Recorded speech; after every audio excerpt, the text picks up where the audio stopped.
ಕೊರಟಗೆರೆ ಮತದಾರರ ಪಟ್ಟಿ ಪರಿಷ್ಕರಣೆ ವೇಳೆ ಪಟ್ಟಣ ಪಂಚಾಯಿತಿ ಮಾಜಿ ಉಪಾಧ್ಯಕ್ಷ ನಯಾಜ್ ಅಹ್ಮದ್ ಮೇಲೆ ಮಾರಣಾಂತಿಕ ಹಲ್ಲೆ. ಹೌದು, ರಾಜಕೀಯ ದ್ವೇಷದಿಂದ ಮತದಾರರ ಪರಿಷ್ಕರಣೆ ಸಹಾಯ ಮಾಡುತ್ತಿದ್ದ ಪಟ್ಟಣ ಪಂಚಾಯಿತಿ ಮಾಜಿ ಉಪಾಧ್ಯಕ್ಷ ನಯಾಜ್ ಅಹ್ಮದ್ ಮೇಲೆ ಕ್ಷುಲ್ಲಕ ಕಾರಣಕ್ಕೆ ಖ್ಯಾತೆ ತೆಗೆದು ದುಷ್ಕರ್ಮಿಗಳು ಉಂಗುರ ತೊಟ್ಟಿದ್ದ ಕೈಯಿಂದ ಮುಷ್ಟಿ ಕಟ್ಟಿ ಹೊಡೆದ ಪರಿಣಾಮ ನಯಾಜ್ ಮೂಗಿನಲ್ಲಿ ರಕ್ತಸ್ರಾವವಾಗಿದೆ. 2-3 ಜನ ದುಷ್ಕರ್ಮಿಗಳು ಸೇರಿಕೊಂಡು ಮುಷ್ಟಿ ಕಟ್ಟಿ ಎದೆಗೆ ಹೊಡೆದ ಪರಿಣಾಮ ನಯಾಜ್ ಸ್ಥಳದಲ್ಲೇ ಕುಸಿದು ಬಿದ್ದು ಕೆಲಕಾಲ ಸುಧಾರಿಸಿಕೊಂಡು ತನ್ನ ಮನೆಗೆ ಹೋಗಿದ್ದಾರೆ.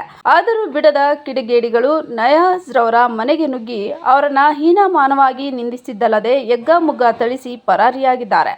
ನಿಜ, ಈ ಘಟನೆ ಸಂಬಂಧ ಕೊರಟಗೆರೆ ಪೊಲೀಸ್ ಠಾಣೆಯಲ್ಲಿ ಪ್ರಕರಣ ದಾಖಲಾಗಿದೆ. ಆದರೆ ಪೊಲೀಸ್ನವರು ಕೊಲೆ ಪ್ರಯತ್ನ ಕೇಸ್ ದಾಖಲಿಸದೆ ಸರಳವಾದ ಸೆಕ್ಷನ್ ದಾಖಲಿಸಿ ಇರುವುದು ಜನಸಾಮಾನ್ಯರಲ್ಲಿ ಕೆಲವು ಅನುಮಾನಕ್ಕೆ ಎಡೆಮಾಡಿಕೊಟ್ಟಿದೆ. ಈ ಪ್ರಕರಣ ಕುರಿತು ಹಲ್ಲೆಗೊಳಗಾದ ನಯಾಜ್ ಅಹ್ಮದ್ ಅವರೇ ಸ್ವತಃ ಜನಧ್ವನಿ ವಾಹಿನಿಗೆ ತಿಳಿಸಿದ್ದು ಹೀಗೆ. 2 ಬಾರಿ ಸ್ವತಂತ್ರವಾಗಿ ನಿಂತು ನೀವು ಕೌನ್ಸಿಲರ್ ಆಗಿದ್ದೀರಾ, ಒಳ್ಳೆ ಜನಪರ ಕೆಲಸಗಳನ್ನು ಮಾಡಿದ್ದೀರಾ ಅಂತ ಇರ್ತಕ್ಕಂಥ ಜನಗಳು ಹೇಳ್ತಾರೆ. ಈ ಒಂದು ಘಟನೆಗೆ ಕಾರಣ ಏನು, ಯಾಕಾಯಿತು, ಏನು ಕತೆ? ಸರ್, ನಾನು 20 ವರ್ಷದಿಂದ 2 ಬಾರಿ ಪಟ್ಟಣ ಪಂಚಾಯತಿ ಸದಸ್ಯರಾಗಿ, ಉಪಾಧ್ಯಕ್ಷರಾಗಿ ಬಡವರ ಮತ್ತು ಶೋಷಿತರ, ಅಶಕ್ತರ ಕೆಲಸ ಮಾಡ್ಕೊಂಡು ಬರ್ತಾ ಇದ್ದೀನಿ. ನಮ್ಮ ತಂದೆಯವರನ್ನು ಈ ಹಿಂದೆ ಅವರು ಪಟ್ಟಣ ಪಂಚಾಯತಿ ಪಕ್ಷೇತರ ಸದಸ್ಯರಾಗಿದ್ದರು. ಏನು ಬಡವರ ಜನಗಳ ಸೇವೆ ಮಾಡ್ತಾಯಿದ್ರು. ಆ ಸೇವೆ ನೋಡಿ ನಾನು ಬಡವರು ಸಮಾಜ ಸೇವೆ ಮಾಡಬೇಕು ಅಂಥೇಳಿ ಅವರೇ ನಮ್ಮ ತಂದೆ ಕೊಟ್ಟಂತಹ ಏನು ಮಾರ್ಗದರ್ಶನ, ಅವರ ಹಾದಿಯಲ್ಲಿ ನಾನು ಸಮಾಜ ಸೇವೆ ಮಾಡ್ತಾಯಿದ್ದೀನಿ. ಅದರಂತೆ ಸುಮಾರು 20 ವರ್ಷದ ಅನೇಕ ಹೋರಾಟಗಳು, ಪ್ರತಿಭಟನೆಗಳು ಎಲ್ಲ ಮಾಡ್ಕೊಂಡು ಬರ್ತಾಯಿದ್ದೀನಿ.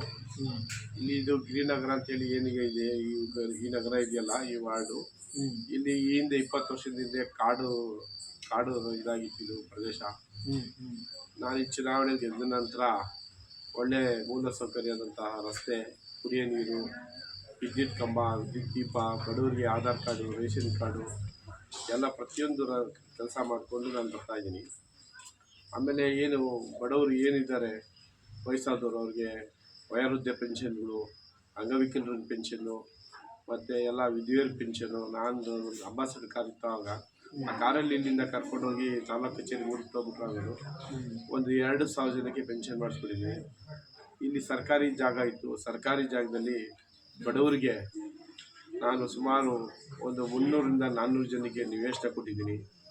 ಆಮೇಲೆ ಬಡವರಿಗೆ ನಿವೇಶನ ಇರೋರಿಗೆ ಮನೆ ಹಾಕ್ಸ್ಕೊಟ್ಟಿದ್ದೀನಿ. ಪ್ರತಿಯೊಂದು ಕೆಲಸ ನಾನು ಮಾಡ್ತಾಯಿದ್ದೀನಿ. ಅದೇ ರೀತಿ ಬಡವರಿಗೆ, ಹೆಣ್ಮಕ್ಳಿಗೆ ಮದುವೆಗೆ ಸಹಾಯ ಮಾಡ್ತಾಯಿದ್ದೀನಿ.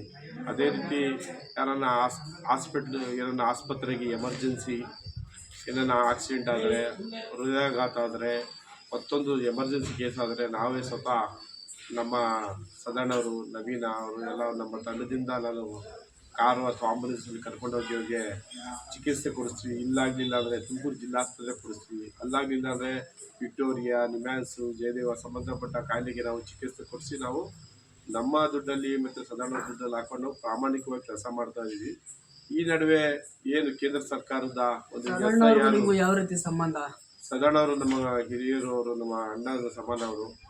ಅವರ ತಂದೆಯವರು ನಮ್ಮ ತಂದೆಯವರು ಸ್ನೇಹಿತರು. ಅವ್ರ ತಂದೆಯವರು ಸಿದ್ಲಿಗಪ್ಪ ಅಂತೇಳಿ ಮುಖ್ಯ ಶಿಕ್ಷಕರಾಗಿದ್ದರು. ಒಳ್ಳೆ ವ್ಯಕ್ತಿ, ಸಮಾಜ ಸೇವೆ ಮಾಡಿದ್ದಾರೆ. ಪಾಪ ಭಾಳ ದೊಡ್ಡ ಮನುಷ್ಯ ಅವರು. ಹಾಗಾಗಿ ಸದಾನವರು ನನಗೆ ಚಿಕ್ಕ ವಯಸ್ಸಿಂದಲೂ ಅವ್ರ ತಂದೆ ನಮ್ಮ ಮನೆಗೆ ಬರ್ತಾಯಿದ್ರು. ಸದಾನವರು ನಮಗೆ ಭಾಳ ಮೊದಲಿಂದನೂ ಆತ್ಮೀಯರು ಮತ್ತು ಭಾಳ ಒಳ್ಳೆಯ ವ್ಯಕ್ತಿ. ಹಾಗಾಗಿ ಅವ್ರ ಜೊತೆಗೆ ಅವರು ಸಮಾಜ ಸೇವೆ ಮಾಡೋಕ್ಕೆ ಭಾಳ ಆಸಕ್ತಿ ಇತ್ತು. ಅವರು ನಾವು ಅನೇಕ ವರ್ಷದಿಂದ ಮಾಡ್ತಾಯಿದ್ದೀವಿ. ಈ ನಡುವೆ ಕೇಂದ್ರ ಸರ್ಕಾರದ್ದು ಏನು SIR ಕಾರ್ಯಕ್ರಮ ಇದೆ, ಆ ಕಾರ್ಯಕ್ರಮಕ್ಕೆ ನಾವು ಮತ್ತು ಸದಾನವರು, ಇಲ್ಲಿರ್ತಕ್ಕಂಥ ಅನೇಕರು ಅವಿದ್ಯಾವಂತರು ಇರ್ತಾರೆ ಮತ್ತು ಕೆಲವರು ಮಾಹಿತಿ ಇರಲ್ಲ. ಸೊ ಹಾಗಾಗಿ ನಾವೇ ಹ್ಯಾಂಡ್ ಬಿಲ್ಸ್ ಹೊಡಿಸಿ ಮತ್ತು ಆಟೋ ಮುಖಾಂತರ ಮೈಕು ಪ್ರಚಾರ ಮಾಡಿದ್ವಿ. ನಾವು ಹ್ಯಾಂಡ್ ಬಿಲ್ಸ್ ಹೊಡಿಸಿದ್ವಿ. ಈ SIR ಯಾವುದೇ ಕಾರಣಕ್ಕೂ ನೀವು ಮಾಡಿಸ್ಕೊಳ್ಳಿ, ಆಮೇಲೆ ನೆಗ್ಲೆಕ್ಟ್ ಮಾಡಬೇಡಿ. ಇದು ಏನಂದರೆ ತಾವು ನೆಗ್ಲೆಕ್ಟ್ ಮಾಡಿದ್ರೆ ತಮ್ಮ ಏನು ಹಕ್ಕು ಇದೆ, ಮತ ಚಲಾಯಿಸೋ ಹಕ್ಕು ಹೊರಟೋಗುತ್ತೆ, ಓಟ್ ಡಿಲೀಟ್ ಆಗುತ್ತೆ, ದಯಮಾಡಿ ಮಾಡಿಸ್ಕೊಳ್ಳಿ ಅಂಥೇಳಿ ನಾವು ಸದಾನವರು ದುಡ್ಡು ಹಾಕ್ಕೊಂಡು ಆಟೋ ಪ್ರಚಾರಕ್ಕೆ ಕಾರ್ಯಕ್ರಮ ಮಾಡಿದ್ವಿ. ಈ ಸಂದರ್ಭದಲ್ಲಿ BLO ಬಂದಾಗ, ಮನೆಗೆ ಬಂದಾಗ ನಾವು ಭೇಟಿ ಕೊಟ್ಟು ನಾವು ಆ ವಿದ್ಯಾರ್ಥಿಗಳಿಗೆಲ್ಲ ಫಾರಂ ಕೊಡಿಸಿ ಕೆಲಸ ಮಾಡ್ತಾ ಇದ್ವಿ. ಈ ವಾರ್ಡಲ್ಲಿ ನಾನು 2 ಸರಿ ಸದಸ್ಯರಾಗಿದ್ದೀನಿ. ಪಕ್ಕದ ವಾರ್ಡಲ್ಲಿ ನಮ್ಮ ತಾಯಿಯವರು 5 ವಾರ್ಡ್ ಗೆದ್ದಿದ್ರು. ಅಟ್ ಎ ಟೈಮ್ 2 ಸೀಟ್ ನಾವು ಇಂಡಿಪೆಂಡೆಂಟ್ ಒಂದೇ ಸರಿ ಗೆದ್ದಿದ್ವಿ. ಆ ಥರ ನಾವು ಶ್ರಮ ಹಾಕಿದ್ವಿ, ಬಡವ್ರ ಕೆಲಸ ಮಾಡಿದ್ವಿ.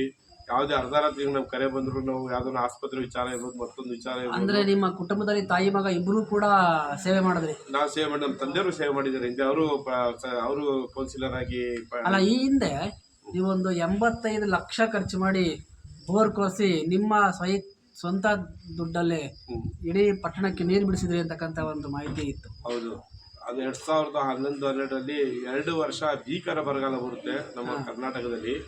ಅದರಲ್ಲಿ ಕೊಡಗೇರನ್ನು ಬಹಳಷ್ಟು ಬರಗಾಲ ಬರುತ್ತೆ. ಆಗ ನಮ್ಮ ಪಟ್ಟಣ ಪಂಚಾಯತಿಯಿಂದ ನೀರು ಕೊಡೋಕ್ಕೆ ಸಾಧ್ಯನೇ ಆಗಲಿಲ್ಲ. ಕಾರಣ 28 ಬೋರ್ ಇದ್ವು, 28 ಬೋರನ್ನು ಡ್ರೈ ಅಪ್ ಆಗುತ್ತೆ. ಆ ಸಂದರ್ಭದಲ್ಲಿ ಈ ಟ್ಯಾಂಕರ್ನವರು ನಮ್ಮ ಸರ್ಕಾರದಿಂದ 300 ರೂಪಾಯಿ ಫಿಕ್ಸ್ ಮಾಡಿದ್ರು ಒಂದು ಟ್ಯಾಂಕರ್ಗೆ. ಬಟ್ ನಮ್ಮ ಪಟ್ಟಣ ಪಂಚಾಯತಿಂದ ಬಿಲ್ ಕೊಡೋದು ಲೇಟ್ ಆಗುತ್ತೆ ಅಂತ ಹೇಳಿ ಅವರು ಈ ರೈತರು ಏನು ಅಡಿಕೆ ತೋಟದವರು 1,000 1,500 ಕ್ಯಾಶ್ ಕೊಟ್ಟು ಹೊಡ್ಸ್ಕೊಬಿಟ್ರು. ಆ ಸಮಯದಲ್ಲಿ ನೀರಿನ ಟ್ಯಾಂಕರನ್ನು ಸಿಗಲಿಲ್ಲ ಜನಗಳಿಗೆ. ಹಾಗಾಗಿ ನಾನೇನು ಮಾಡಿದೆ, ಒಂದು ವಾರ್ಡ್ಗೆ ಇಲ್ಲಿಂದ ನಾನು ಪೈಪ್ಲೈನ್ ಮಾಡಿ ಫಸ್ಟ್ ನಮ್ಮ ವಾರ್ಡ್ಗೆ ಕೊಡೋಣ ಅಂತ ಕೊಟ್ಟೆ. ಆಗ 5ನೇ ವಾರ್ಡು, 3ನೇ ವಾರ್ಡು, 6ನೇ ವಾರ್ಡ್ ಅವರೆಲ್ಲ ನಮಗೂ ಬೇಕು ನೀರು ಅಂದರು. ಆ ಸಂದರ್ಭದಲ್ಲಿ ನನ್ನ ಪಟ್ಟಣ ಪಂಚಾಯತಿಯಲ್ಲಿ ರೆಸಲ್ಯೂಷನ್ ಮಾಡಿದ್ರು. ಅವರು ಮನವಿ ತಗೊಂಡು ಅವರೇ ಮನವಿ ಮಾಡಿದ್ರು. ರೆಸಲ್ಯೂಷನ್ ಆಯಿತು, ನಮ್ಮ ಮನವಿ ನೀರು ಬಿಟ್ಟಿದ್ದಾರೆ ಅಂಥೇಳಿ. ಆಮೇಲೆ ನೀವು ದುಡ್ಡು ಇನ್ವೆಸ್ಟ್ ಮಾಡಿ ನಾವು ಪೈಪ್ಲೈನ್ ಬಿಲ್ ಕೊಡ್ತೀವಿ ಅಂತ ಹೇಳಿದ್ರು. ಸುಮಾರು 80 ಲಕ್ಷ ಖರ್ಚು ಮಾಡಿ ನಾನು ಸಾಲ ಮಾಡಿ 4 ವಾರ್ಡ್ಗೆ ಕುಡಿಯೋ ನೀರನ್ನು ನಾನೇ ಬಿಟ್ಟು ನಾನೇ ಸ್ವಂತ ದುಡ್ಡಲ್ಲಿ ಸಾಲ ಮಾಡಿ ನಾವು 4 ವಾರ್ಡ್ಗೆ ನೀರಿನ ವ್ಯವಸ್ಥೆ ಡೋರ್ ಟು ಡೋರ್ ಮಾಡಿದ್ವಿ ನಾವು. ಆ ಸಂದರ್ಭದಲ್ಲಿ ಮುನ್ಸಿಪಲ್ ಸಿಬ್ಬಂದಿ ಕೊಳ್ಳಿಲ್ಲ ನೀರು ಬಿಡೋಕ್ಕೆ ಮತ್ತು ಆಪ್ರೇಟ್ ಮಾಡೋಕ್ಕೆ. ನಾನು ಮತ್ತು ನಮ್ಮ ಹುಡುಗರೇ ನಾನೇ ಸ್ವತಃ ವಾಟರ್ಮನ್ನಾಗಿ ಕೆಲಸ ಮಾಡಿ ನಾನು 2 ವರ್ಷ ನೀರನ್ನ ನಾನು ಬರಗಾಲದಾಗೂ ನಾನು ನೀರು ಕೊಟ್ಟು ನಾನು ರಾತ್ರಿ 11 ಆಗಲಿ 12 ಆಗಲಿ 3 ಗಂಟೆವರೆಗೂ ನಾವು ಕೆಲಸ ಮಾಡಿದ್ವಿ. ಹಬ್ಬಗಳಿರ್ಬೋದು, ಯುಗಾದಿ ಇರ್ಬೋದು, ರಂಜಾನ್ ಇರ್ಬೋದು, ಮತ್ತೊಂದಿರ್ಬೋದು. ಮತ್ತು ಕುಡಿಯೋ ನೀರು ಇಲ್ಲಿ ದನಕರುಗಳಿಗೆ, ಇಲ್ಲಿ ಅನೇಕ ರೈತರ ಜಮೀನಿದೆ. ಆ ಜಮೀನುಗಳಿಗೆ ದನಕರ ಹೋಗೋ ಇದಕ್ಕೆ ನಾವು ಒಂದು ತೊಟ್ಟಿನೂ ಮಾಡಿ ನಾವು ದನಕರಿಗೂ ನೀರು ವ್ಯವಸ್ಥೆ ಮಾಡಿದ್ವಿ. ಮತ್ತು 4 ವಾರ್ಡಿಗೆ ನಾವು ಸತತವಾಗಿ 2 ವರ್ಷ ನಾವು ಪ್ರಾಮಾಣಿಕವಾಗಿ ನೀರು ಬಿಟ್ವಿ. ಅದ್ರ ಮಧ್ಯೆ ನಮಗೆ ಕೃಷಿ ಇಲಾಖೆ ಕೃಷಿ ಅಂತೇಳಿ ನಮಗೆ ವಿದ್ಯುತ್ ಕೊಟ್ಟಿದ್ರು ಉಚಿತವಾಗಿ. ನಮ್ಮ ಆಗದಿದ್ದವ್ರು ಹೋಗಿ ನೀರು ಉಚಿತವಾಗಿ ಬಿಡ್ತಾ ಇದ್ದಾರೆ, ಕೃಷಿ ಬಳಸ್ಕೊಡ್ತಾ ಇಲ್ಲ ಅಂತೇಳಿ ಬೆಸ್ಕಾಂಗೆ ದೂರು ಕೊಟ್ಟಾಗ ನಮ್ಮ ತಾಯಿಯರ ಹೆಸರು ಇತ್ತು. ಅದು ಬೆಸ್ಕಾಂನವ್ರು ಬಂದು ವಿಜಿಲೆನ್ಸ್ನವರು, ನೀವು ಕರೆಂಟ್ನ ದುರ್ಬಳಕೆ ಮಾಡ್ಕೊಳ್ತಾ ಇದ್ದೀರಾ ಅಂಥೇಳಿ. ನಾವು ಯಾವ ರೀತಿ ದುರ್ಬಳಕೆ ಮಾಡ್ಕೊಳ್ತಾ ಇಲ್ಲ ಅಂತ ಹೇಳಿದ್ವಿ. ನಾವೇ ಬಿಡ್ತಾ ಇರೋದು ಉಚಿತವಾಗಿ ನೀರು ಬಿಡ್ತಾ ಇದ್ವಿ ಜನಗಳಿಗೆ. ಆದ್ರೂ ಅವರು ವಿಜಿಲೆನ್ಸ್ನವರು ನಮ್ಮ ತಾಯಿಗೆ ಮತ್ತು ನಮ್ಮ ತಂದೆಯವರಿಗೆ, ನನಗೆ 3 ಜನಕ್ಕೆ FIR ಹಾಕ್ತಾರೆ. ನೀವು ಕರೆಂಟ್ ದುರ್ಬಳಕೆ ಮಾಡಿದ್ದೀರ ಅಂತ FIR ಹಾಕಿ 2 ಲಕ್ಷ ದಂಡ ಹಾಕ್ತಾರೆ. ನಮ್ಮನ್ನು ಪಟ್ಟಣ ಪಂಚಾಯತಿಗೆ ಮನವಿ ಮಾಡಿದೆ ನಾನು, ಆದರೂ ಅವ್ರು ಕಟ್ಟಲಿಲ್ಲ. ನಮಗೆ ನೋಟಿಸ್ ಮೇಲೆ ನೋಟಿಸ್ ಬಂತು, ಅರೆಸ್ಟ್ ವಾರೆಂಟ್ ಬಂತು. ನಾವೇ ಸ್ವತಃ 2 ಲಕ್ಷ ನಾವು ದಂಡ ಕಟ್ಟಿದ್ವಿ. ಮತ್ತು 80 ಲಕ್ಷ ನಾನು ಏನು ಖರ್ಚು ಮಾಡಿದ್ದೆ 4 ವಾರ್ಡ್ಗೆ ನೀರಿಗೆ, ಅದು ಯಾವುದೇ ಕಾರಣಕ್ಕೆ ಪಟ್ಟಣ ಪಂಚಾಯತ್ ಎತ್ಕೊಂಡಿಲ್ಲ, ನಮಗೆ ನ್ಯಾಯ ಸಿಗಲಿಲ್ಲ. ಆದರೂ ನಾನು ಆತ್ಮಸ್ಥೈರ್ಯ ಕುಂದಾಗೆ ನಾನು ಕೆಲಸ ಮಾಡ್ಕೊಂಡು ಬಂದಿದ್ದೀನಿ. ಅದೇ ರೀತಿ ಲಾಕ್ಡೌನ್ ಆದಾಗ ನಾನು 2 ಸರಿ ಲಾಕ್ಡೌನ್ ಆದಾಗ 2 ಸರಿನೂ ದಿನ 600-700 ಜನಕ್ಕೆ ಊಟದ ವ್ಯವಸ್ಥೆ ಮಾಡಿ ನಾವು ತಂಡ ಕಟ್ಕೊಂಡು ಈ ಅಶಕ್ತರಿಗೆ, ರೋಗಿಗಳಿಗೆ, ಆಸ್ಪತ್ರೆ ರೋಗಿಗಳಿಗೆ ಮತ್ತು ಬಡವರಿಗೆ ನಾವು 700-800 ಮನೆಗೆ ಊಟದ ವ್ಯವಸ್ಥೆ ಮಾಡ್ತಾ ಇದ್ವಿ. 5,000 ಜನಕ್ಕೆ ಕಿಟ್ ವ್ಯವಸ್ಥೆ ಮಾಡಿದ್ವಿ.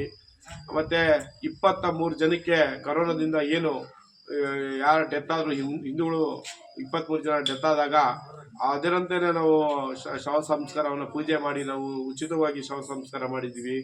ಅನೇಕ ಕಾರ್ಯಕ್ರಮವನ್ನು ಮಾಡ್ತಾನೆ ಇದ್ದೀವಿ. ಜನಗಳಿಗೋಸ್ಕರ ಪ್ರತಿಭಟನೆ ಮಾಡಿಸ್ಕೊಂಡು ಕೇಸ್ ಹಾಕ್ಸ್ಕೊಂಡಿದ್ವಿ. ದೊಂಬಿ ಕೇಸ್ ಆಗಿದೆ ನಮ್ಮ ಮೇಲೆ. 2 ಸರಿ ಅರೆಸ್ಟ್ ಆಗಿದ್ದೀನಿ ನಾನು, 2 ಸರಿ ಜೈಲಿಗೆ ಹೋಗಿದ್ದೀನಿ. ನನ್ನ ತಮ್ಮ ಜೈಲಿಗೆ ಹೋಗಿದ್ದಾನೆ, ನಮ್ಮ ಅಣ್ಣ ಜೈಲಿಗೆ ಹೋಗಿದ್ದಾನೆ. ಈ ಥರ ನಮ್ಮ ಕುಟುಂಬ ಎಲ್ಲ ನಾವು ಪ್ರಾಮಾಣಿಕವಾಗಿ ಕೆಲಸ ಮಾಡ್ಕೊಂಡು ಬರ್ತಾ ಇದ್ವಿ. ಈ ಮಧ್ಯೆ ನಾವು ಮೊನ್ನೆ ಅಂದರೆ ಬುಧವಾರ 15ನೇ ತಾರೀಕು ಬುಧವಾರ ಬರುತ್ತೆ. ಎಷ್ಟನೇ ತಾರೀಕು ನನಗೆ ಜ್ಞಾಪಕ ಇಲ್ಲ. ಬುಧವಾರ ಮಧ್ಯಾಹ್ನ ನಮ್ಮ ವಾರ್ಡಲ್ಲಿ ಮಾರಮ್ಮನ ಗದ್ಗೆ ಹತ್ರ SR ಕಾರ್ಯಕ್ರಮ ನಡೀತಾ ಇತ್ತು. ನಡೆಯುವಾಗ ಜನ ನನಗೆ ಕರೆ ಮಾಡಿದ್ರು, ನಮಗೆ ಫಾರಮ್ಗಳು ಇನ್ನೂ ಸಿಕ್ಕಿಲ್ಲ ಅಂತ. ನಾನು ಫಾರಮ್ ಕೊಡಿಸಿ ಅವ್ರಿಗೆಲ್ಲ ಹೇಳ್ತಾ ಇದ್ದೆ. ಈ ಮಧ್ಯೆ ನಮ್ಗೆ ಈ ಹಿಂದೆ ನಮ್ಮ ಏನು ಚುನಾವಣೆಗೆ ನಮ್ಮ ಹಿಂದೆ ಸೋತಿರೋರು ಬಂದು ಏಕಾಏಕಿ ನನ್ನ ಮೇಲೆ ನೀನು ಯಾಕೆ ಬರ್ತೀಯಾ ಅಂಥೇಳಿ ನಮ್ಮನ್ನು ಬೈದು ನಿಂದೆ ಮಾಡಿ, ನೀನು 100 ರೂಪಾಯಿ ಇಸ್ಕೊಂಡು ಫಾರಮ್ ಫಿಲಪ್ ಮಾಡ್ತಾ ಇದ್ದೀಯ ಅಂತ ಹೇಳಿದ್ರು. ನಾವು ಇದುವರೆಗೂ ಸುಮಾರು 20 ವರ್ಷ ನಮ್ಮ ಸೇವೆ, ನಮ್ಮ ತಂದೆಯವ್ರದ್ದು 50 ವರ್ಷದಿಂದ ಸೇವೆ ಇದೆ. ಇದುವರೆಗೂ ನಾವು ಅಲ್ಲಿರ್ತಕ್ಕಂಥ ನಮ್ದು ಹಿಂದೆ ಒಳ್ಳೆ ಮನೆ ಇತ್ತು, ಅದನ್ನ ಮಾರ್ಕೊಂಡು ನಾವು ಇಲ್ಲಿ ಬಂದಿದ್ವಿ. ಇವತ್ತು ಒಂದು ಸರಿ ಗೆದ್ದವರೆಲ್ಲ ಸುಮಾರು ಸರಿ ಹೇಳ್ತಾರೆ, ಜನ ಹೇಳ್ತಾರೆ, ನಾನು ನೋಡಿಲ್ಲ. ಒಂದೊಂದು ಕೋಟಿ ರೂಪಾಯಿ 2 ಕೋಟಿ ರೂಪಾಯಿ ಬಿಲ್ಡಿಂಗ್ ಕಟ್ಕೊಂಡಿದ್ದಾರೆ. ನೀವು 2 ಸರಿ ಗೆದ್ದಿದ್ದೀರಾ, ನಿಮ್ಮ ತಾಯಿ ಗೆದ್ದವ್ರೆ, ನಿಮ್ಮ ತಂದೆ ಗೆದ್ದವ್ರೆ, ಇಲ್ಲ ನೀವು ಶೀಟ್ ಮೇಲೆ ಆಗಿದ್ದೀರಾ ಅಂತ ಜನ ಹೇಳ್ತಾರೆ. ಇದುವರೆಗೂ ಯಾವುದೇ ಥರದ್ದು ಅನ್ಯಾಯದ ದುಡ್ಡು ನಾವು ಸಂಪಾದನೆ ಮಾಡಿಲ್ಲ. ನಾವೇ ನ್ಯಾಯವಾಗಿ ದುಡಿಯೋಂಥ ದುಡ್ಡನ್ನ, ಅರ್ಧ ದುಡ್ಡನ್ನ ನಾವು ಬಡವರಿಗೆ ನಾವು ಖರ್ಚು ಮಾಡ್ತಾ ಇದೀವಿ. ಆ ಸಂದರ್ಭದಲ್ಲಿ ನಮ್ಮ ಮೇಲೆ ಆರೋಪ ಮಾಡಿದೆ, ನಾನು 100 ರೂಪಾಯಿ ಇಸ್ಕೊಂಡು ನೀವು ಕೆಲಸ ಮಾಡ್ತಾ ಇದ್ದೀರಾ ಅಂತ. ನೀವು ಸರಿಯಾಗಿ ಮಾತಾಡು ಅಂದಾಗ ಏಕಾಏಕಿ ನನಗೆ ಅವಾಚ್ಯ ಶಬ್ದಗಳಿಂದ ಬೈದು, ಅವ್ರು ಬರೇ ಡೀಲಿಂಗ್ ಮಾಡೋದು 2 ಲಕ್ಷ 3 ಲಕ್ಷ 5 ಲಕ್ಷ ಈ ಥರ ದುಡ್ಡು ಕಿತ್ಕೊಂಡು ಅವರು ಬಡವ್ರ ಹತ್ರ ಕಿತ್ಕೊಂಡು ಅವ್ರದ್ದು ಹಣ ಮಾಡ್ತಾವ್ರೆ. ಆದರೆ ನಾವು ಯಾವುದೇ ಥರದ ನಮ್ಮ ಸ್ವಂತ ದುಡ್ಡನ್ನು ನಾವು ಖರ್ಚು ಮಾಡಿಕೊಂಡು ನಾವು ಬಡವ್ರ ಕೆಲಸ ಮಾಡುವಾಗ ನಮ್ಮ ಮೇಲೆ ಆರೋಪ ಮಾಡಿದಾಗ ಅದನ್ನು ನಾನು ಉತ್ತರ ಕೊಟ್ಟಾಗ ನನಗೆ ಏಕಾಏಕಿ ನನ್ನ ಹಲ್ಲೆ ಮಾಡಿ ನನಗೆ ಮೂಗಲ್ಲಿ ರಕ್ತಸ್ರಾವ ಆಗ್ತಿದೆ, ಮತ್ತು ಎದೆಗೆ ಹೊಡಿತಾರೆ, ನನಗೆ ಉಸಿರಾಟದ ಸಮಸ್ಯೆ ಆಯಿತು. ಆದರೂ ನನಗೆ ಜನ ಎಲ್ಲ ರಕ್ಷಣೆ ಮಾಡಿ ತಂದು ಮನೆ ಹತ್ರ ಬಿಡ್ತಾರೆ. ನನ್ನ ಮನೆಯಲ್ಲಿ ಬಂದು ವಿಶ್ರಾಂತಿ ತಗೊಳ್ಳುವಾಗ ಮತ್ತೆ 8ರಿಂದ 10 ಜನ ಬಂದು ಗುಂಪು ಕಟ್ಕೊಂಡು ಯಾರು ಅಂತ ಹೆಸರು ಹೇಳ್ಬೋದಾ? ಕೇಬಲ್ ಸೈಫುಲ್ಲಾ, ಮತ್ತೆ ಅವನ ತಮ್ಮ ಸಮೀರು, ಕಲೀಮುಲ್ಲಾ, ಮತ್ತೆ ಅವರ ತಂಗಿ ಮಗ, ಅವರ ತಂಗಿ ಇನ್ನೊಬ್ಬನ ಮಗ, ಮತ್ತೆ ಸಿಬ್ಬತ್ತುಲ್ಲಾ ಅಂತ ಹೇಳಿ 8-10 ಜನ ನಮ್ಮನ್ನ, ಅವರು ಈ ಹಿಂದೆನೂ ನಮಗೆ ಅವರು 15 ವರ್ಷದಿಂದ ಅವರು ನಮಗೆ ದ್ವೇಷ ಬೆಳೆಸ್ತಾವ್ರೆ. ನಾವು ಯಾವುದೇ ಕಾರಣಕ್ಕೆ ದ್ವೇಷಕ್ಕೆ ಹೋಗ್ತಾ ಇಲ್ಲ. ಅವರು ಆದ್ರೂ ಒಂದು ಬೆದರಿಸುವಂತಹ ಒಂದು ತಂತ್ರಗಾರಿಕೆ ಮಾಡ್ತಾ ಇದ್ದಾರೆ. ಯಾವುದೇ ಕಾರಣಕ್ಕೆ ಈತ ಒಳ್ಳೆ ಹೆಸರು ಪಟ್ಟಿದ್ದಾನೆ, ಹೆಸರು ಮಾಡಿದ್ದಾನೆ, ಈತ ಚುನಾವಣೆ ಗೆಲ್ತಾನೆ ಅಂತೇಳಿ ಅವ್ರಿಗೆ ಒಂದು ಹತಾಶೆಯಿಂದ ನಮ್ಮನ್ನ ಬೈದು ಹೊಡೆದು ಹಲ್ಲೆ ಮಾಡಿ ನಮ್ಮನ್ನ ಎದುರಿಸುವಂಥದ್ದು ಒಂದು ಇದು ಮಾಡ್ತಾರೆ. ನಾನು ಯಾವುದೇ ಕಾರಣಕ್ಕೂ ಎದುರಲ್ಲ. ನಾನು ನನ್ನ ಪ್ರಾಣ ಇರೋವರೆಗೂ ನಾನು ಬಡವ್ರ ಸೇವೆ, ಜನ ಸೇವೆ ನಾನು ಮಾಡ್ತೀನಿ ಅಂತ ಗೊಡ್ಬೇದ್ರಿಗೆ ನಾನು ಎದುರಲ್ಲ. ಆದರೆ ಏಕಾಏಕಿ 8-10 ಜನ ಬಂದು ಈ ಥರ ಮನೆಗೆ ಬಂದು ಗೂಡಿತಾರೆ ಅಂದರೆ ಏನು ಈ ಥರ ದೌರ್ಜನ್ಯ ಆದರೆ ಯಾವ ಥರ ಗುಂಡಾಗಿರಿ ಪ್ರದರ್ಶನ ಮಾಡ್ತಾರೆ. ಅದರಲ್ಲೂ ಎಲ್ಲ ನಮ್ಮ ಮುಸ್ಲಿಂ ಜನಾಂಗದವರೇ. ನನ್ಗೆ ಹಿಂದೂಗಳು ಯಾರು ಶತ್ರು ಇಲ್ಲ, ನನಗೆ ಎಲ್ಲ ಪಾಪ ಪ್ರೀತಿ ಅಭಿಮಾನದಿಂದ ಮಾತಾಡ್ತಾರೆ. ಮುಸ್ಲಿಂ ಜನಾಂಗದಲ್ಲೇ ಎಲ್ಲೂ ಇಲ್ಲ. ಒಂದು 8 ಜನ ಕಿಡಿಗೇಡಿಗಳು ಇದಾರಲ್ಲ, ಇವರು ಚುನಾವಣೆಯಲ್ಲಿ ಸೋತಿದ್ದಾರೆ, ಮತ್ತೆ ಸೋಲ್ತೀವಿ ಅಂತೇಳಿ ಹತಾಶೆಯಿಂದ, ಮತ್ತೆ ಜನಗಳೆಲ್ಲ ನನ್ನ ಬಗ್ಗೆ ಒಳ್ಳೆ ಒಲವು ಮತ್ತೆ ಅಭಿಪ್ರಾಯ ಇಟ್ಕೊಂಡಿದ್ದಾರೆ. ಎಲ್ಲೋದ್ರೂ ನನಗೆ ಒಳ್ಳೆ ಅಭಿಪ್ರಾಯ, ಜನ ಗೌರವ ಕೊಡ್ತಾರೆ. ನೀನು ಕೆಲಸ ಮಾಡ್ತಾ ಇದೆಯಾ, ಒಳ್ಳೆ ಕೆಲಸ ಮಾಡ್ತಾ ಇದ್ದಾರೆ, ನಮ್ಮ ಮಾಡಿಗೆ ನಿಂತ್ಕೊಂಡ್ರಿ ಅಂತೇಳಿ ಜನ ಅನೇಕರು ಒತ್ತಾಯ ಮಾಡ್ತಾ ಇದ್ದಾರೆ. ಹಾಗಾಗಿ ಇವರು ಒಂದು ಹತಾಶೆಯಿಂದ ಇವರು ಏಕದಮಾಗಿ ಇವರು ನನಗೆ ಮಾರಣಾಂತಿಕ ಹಲ್ಲೆ ಮಾಡಿ, ನನಗೆ ಕೊಲೆ ಬೆದರಿಕೆ ಮಾಡಿ, ಕೊಲೆ ಮಾಡಕ್ಕೆ ಪ್ರಯತ್ನನೇ ಮಾಡಿದ್ರು ಇವರು. ಆದ್ರೆ ನಮ್ಗೆ ಇಲ್ಲಿರ್ತಕ್ಕಂಥ ಅಕ್ಕಪಕ್ಕ ಪ್ರಯತ್ನ ಬಿದ್ರು ಅಂತ, ಹೌದು, ನನ್ನ ಭಯಭೀತಿ ಪಡಿಸಿ ನನಗೆ ಮಾರಣಾಂತಿಕ ಹಲ್ಲೆ ಮಾಡಿ ಕೊಲೆ ಪ್ರಯತ್ನನೇ ಮಾಡಿದ್ರು. ನನಗೆ ಕತ್ತಿಸ್ಕಕ್ ಬಂದ್ರು. ಆಮೇಲೆ ಎಲ್ಲ ತಗೊ ಬಂದಿದ್ರು, ಚಾಕಾಲ ತಗೊ ಬಂದಿದ್ರು, ಇದರಲ್ಲಿ ಪೆನ್ಸಲ್ ತಗೊ ಬಂದಿದ್ರು. ಇಲ್ಲಿ ಅಕ್ಕಪಕ್ಕದವರೆಲ್ಲ ನನಗೆ ರಕ್ಷಣೆ ಮಾಡಿ ನನಗೆ ಇದು ಮಾಡ್ತಾರೆ. ಪೊಲೀಸ್ ಕರೆ ಮಾಡಿದಾಗ ಇವರೆಲ್ಲ. ನೀವು ಆ ಸಂದರ್ಭದಲ್ಲಿ ತುಂಬಾ ಅಸ್ವಸ್ಥರಾಗಿದ್ರಾ? ಹೌದು, ಒಂದು 10 ನಿಮಿಷ 1/4 ಗಂಟೆ ಆಗ್ತಿರ್ತದೆ. ನನಗೆ ಈ BP ಏರುಪೇರು ಆಗುತ್ತೆ, ಮತ್ತೆ ಉಸಿರಾಟಕ್ಕೆ ಸಮಸ್ಯೆ ಆಗ್ತಿದೆ. ನಾನು ಕುಸಿದು ಬೀಳ್ತೀನಿ ನಮ್ಮ ಮನೆ ಒಳಗಡೆ. ನಮಗೆ ಮತ್ತೆ ನಮ್ಮ ಹಿರಿಯಣ್ಣದಂಥ ಸಮಾನ ನಮಗೆ ಸದಾನವರು ಮತ್ತು ನವೀನ ನಮ್ಮ ಹುಡುಗರು ನನಗೆ ಕೊಡಗೆರೆ ಆಸ್ಪತ್ರೆಗೆ ಕರ್ಕೊಂಡು ಹೋಗ್ತಾರೆ. ಅಲ್ಲಿ ನನಗೆ ಚಿಕಿತ್ಸೆ ಕೊಡ್ತಾರೆ. ಮತ್ತು ECG ಮಾಡಿದಾಗ ನನಗೆ ECGಯಲ್ಲಿ ಸಮಸ್ಯೆ ಇದೆ, ತುರ್ತಾಗಿ ನೀವು ತುಮಕೂರು ಜಿಲ್ಲಾ ಆಸ್ಪತ್ರೆಗೆ ಕರ್ಕೊಂಡು ಹೋಗಿ ಅಂತ ವೈದ್ಯರು ಹೇಳ್ತಾರೆ. ಕೊಡಗೆರೆ ಆಂಬುಲೆನ್ಸ್ ಮುಖಾಂತರ ನಮಗೆ ಜಿಲ್ಲಾ ಆಸ್ಪತ್ರೆಯಲ್ಲಿ ಚಿಕಿತ್ಸೆ ಕೊಡ್ತಾರೆ.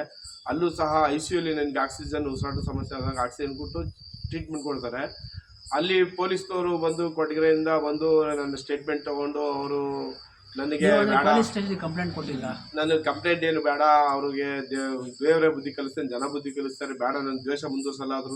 ಆದರೂ ಪೊಲೀಸವರು ನಿಮಗೆ ರಕ್ಷಣೆ ಇಲ್ಲ, ನಿಮಗೆ ಜೀವ ಬೆದರಿಕೆ ಇರುತ್ತೆ, ಹಾಗಾಗಿ ತಾವು ಕಂಪ್ಲೇಂಟ್ ಕೊಡಲೇಬೇಕಂದಾಗ ಅವರೇ ಸ್ಟೇಟ್ಮೆಂಟ್ ಕಂಪ್ಲೇಂಟ್ ತಗೊಂಡ್ರು. ನಾನೇ ಸೈನ್ ಹಾಕಿ ಕೊಟ್ಟೆ.